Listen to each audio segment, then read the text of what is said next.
వర్మ నిన్న ఒక స్పీచ్ ఇస్తే ఒక వెధవ ఇలా కామెంట్ చేశాడు. పర్సనల్ గా ఎప్పుడు మాట్లాడను, బట్ ఇలాంటి కామెంట్స్ చూసినప్పుడు ఎలా అవుతుందంటే, ఒక మనిషి కష్టం, ఒక మనిషి డెడికేషన్, ఒక మనిషి ప్యాషన్. తిలక్ వర్మ ఇండియాకి ఆడినంత స్టేజ్ ఉన్న ప్లేయర్.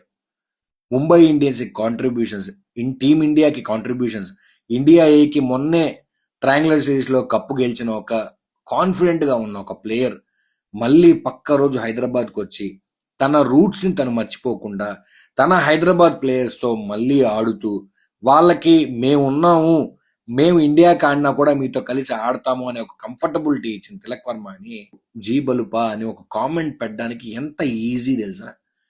నీ చేతిలో ఒక ఫోను, ఒక 15 రూపాయల మొబైల్ డేటా, నీ బుర్రలో ఇంత మట్టి చాలు ఇలాంటి కామెంట్ పెట్టడానికి.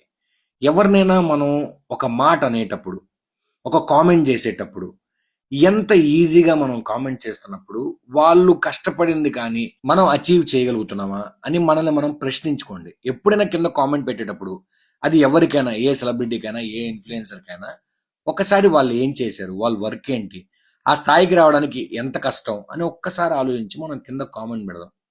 లేదంటే ఒక వేగ్గా కానీ అబ్రప్ట్గా ఒక కామెంట్ పెట్టడం చాలా చాలా చాలా ఈజీ. బట్ వాళ్ళు ఏం సాధించారో దాన్ని సాధించడం చాలా కష్టం. ఒక 4 నుంచి 5 లక్షల మంది క్రికెట్ ఆడుతుంటే, కాంపిటేటివ్ క్రికెట్ ఇండియాలో ఆడుతుంటే 0.0000001% ఉన్న ఒక ప్రాబబిలిటీలో తిలక్ వర్మ ఇండియాకి ఆడాడు.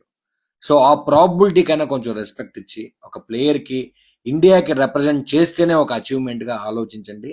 కింద కామెంట్ చేయండి. కన్స్ట్రక్టివ్ క్రిటిసిజం అందరం చేద్దాం, కానీ ట్రోలింగ్ కానీ అబ్యూజింగ్ కానీ ఆపేద్దాం. మీకేమనిపించిందో కింద కామెంట్ చేయండి. And do follow cricket talks with Shiva.